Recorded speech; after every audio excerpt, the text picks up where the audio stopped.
Welcome back, everybody. This is Chapter 2 of my Fire Emblem 6 hard mode, 0% girls playthrough, and we are Don9151 and Mekkah. Hi everyone. Chapter 2 gives us two new units to start off with. One of these is Merlinus. Fire Emblem 7 players might be familiar with him. He is the convoy that Roy brought along.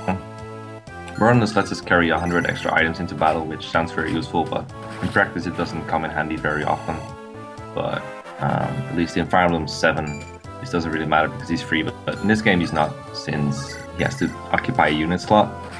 Someone who is a little bit more impactful is Ellen, the cleric that's about to heal Roy.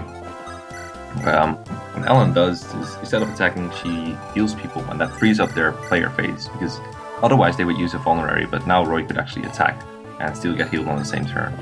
So that's very useful. Alan is going to drop Marcus onto that fort, and that's a very important thing they have to do in turn 1. Because if he didn't drop Marcus on the fort, invariably one of the enemy fighters is going to occupy it, and it's going to be very hard to get him off. That fort is a one tile wide choke point on this map, and so by having Marcus on it, not only does he get like a slight movement boost because forts cost 2 movement points for Marcus to traverse, but it also another ragtag band of units join the map there. Mekkah, what are they doing?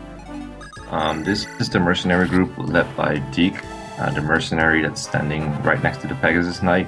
It's a very useful little group. They could have planned the rendezvous a little better, but you see Marcus runs up right up to them. Deke himself is a very, very powerful unit. Even though he can only wield swords, his base speed and strength are very high, and he can use iron blades to increase his attack even further. So he's going to be a very important unit for this run, at least early on.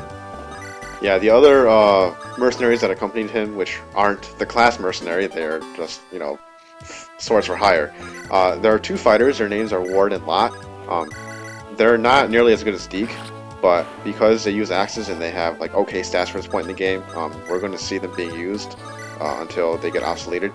And the final unit that we need to cover is Shanna. She's a Pegasus Knight that's currently carrying Roy, and the main reason why she's useful throughout this playthrough is you can sort of see it here. She ignores terrain, and she can kind of fly units in very safe positions. And so we're going to be seeing a lot of her throughout the playthrough, not only because of her utility, but because we have to feed her some experience to meet some sort of route split requirement that we're going to explain a bit later on in the game. Yeah, so right now, Shanna is trying to get Roy into a position near the boss, and meanwhile Merlinus got an Armorslayer from the village, which is going to be very important because we need to kill the boss with it. It's very hard to do that otherwise. So we're trade chaining it throughout the entire map in one turn. Right now it's on Alan, I believe. Yeah, we're also rescue chaining Ellen. She's currently being carried by Marcus, and Marcus is going to drop her soon enough. And the reason why we need to rescue chain Ellen is because on this subsequent enemy phase, Deke is going to put himself kind of out in the open, and he's going to end up taking a pretty significant amount of damage because he actually has a pretty high chance of death on this enemy phase, relatively. And so in order for him to be able to fight the boss, he needs to have a certain amount of HP in reserve, and that's exactly what Ellen's going to be doing on the next player phase. Yeah, so the reason why the Armorslayer in particular is very important is the boss is an armor knight, which means he has amazing defense and it can be very hard to pierce with just normal iron weapons. We also have a hammer, and both the hammer and Armorslayer are effective against the boss, which means you have triple might against him. But since the hammer is so inaccurate, even after taking into account that it has weapon tribal advantage instead of the Armorslayer's disadvantage, it's still better to use the Armorslayer than the hammer because the hit difference is that high. Yeah, the hammer is so bad in this game. I mean, normally it's kind of like an inaccurate weapon to begin with in other installations of Fire Emblem series, but in this game it only has 45 hit, which means that even with an advantage over the Armorslayer, it would still have 20 fewer hit. So that's why it's pretty much unequivocally better to use the Armorslayer against bosses, at least. Against enemy armor knights that aren't sitting on thrones or gates that give a huge avoid bonus, we can afford to use the hammer.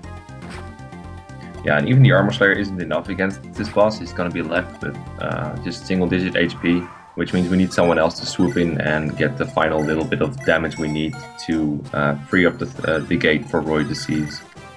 Right, and that someone else is going to be Marcus. So again, that highlights why it was so important to have that very little movement boost at the beginning of the chapter to move Marcus onto the fort, because he pretty much had to use almost his entire movement throughout the rest of the chapter in order to be able to attack the boss, finish off the boss on player phase. And here, Shannon just finished off that archer for seemingly no reason, but that's just one of the few things we have to do to ensure that she gains a lot of experience points throughout the run. Roy seizes, and that's chapter 2 completed in 5 turns. We will see you next time. See ya.